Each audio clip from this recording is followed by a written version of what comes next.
What I'm seeing more of that really excites me is complication, is that we're seeing within one movie, we're getting more of a glimmer into the flaw, the complication, and the mystery behind being a woman, and not so much this, this one side. One evening when the sun went down. Rising star Brie Larson was one of Variety's 10 actors to watch in 2013 and is now considered the one to beat in this year's Oscar race for her gut-wrenching performance in Room. I guess they still can't hear us. Do you remember how Alice wasn't always in Wonderland? She fell down, down, down, deep in a hole. Right, well, I wasn't always in Room. I'm like Alice. Now we've got a chance. I'm scared. I know.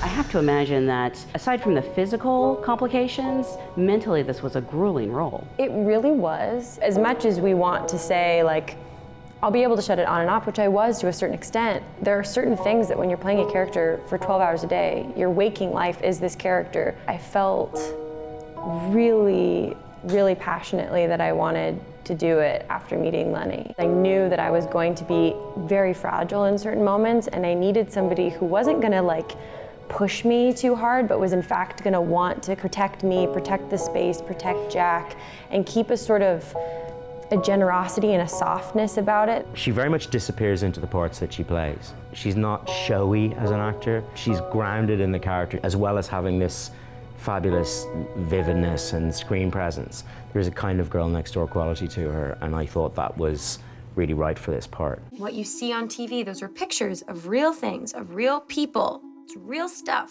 real cats, dogs. No way! Where would they all fit? They just do, they just fit. They just fit out in the world.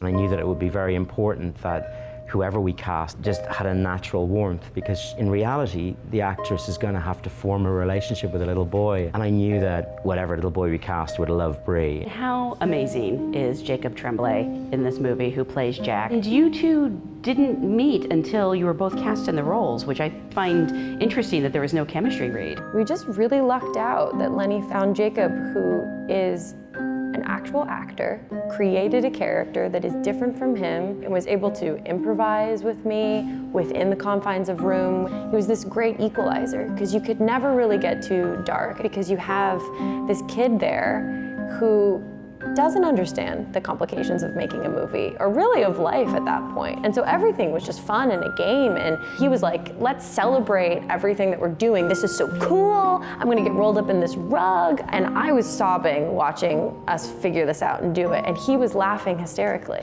Truck, Truck, wiggle out, wiggle out, jump, jump, run. run.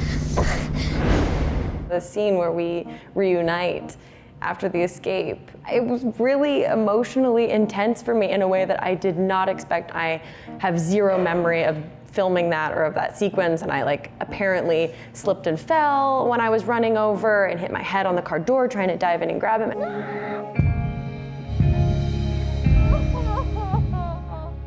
Hello, Jack.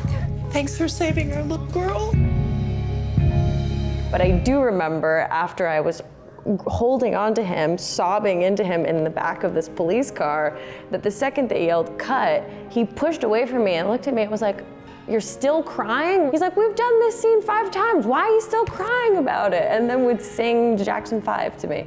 Was constantly singing. It wasn't the right lyrics. And I remember being like snotty and crying and being like, "You're singing it wrong." But I really love this, but you gotta learn the lyrics, kid, you know?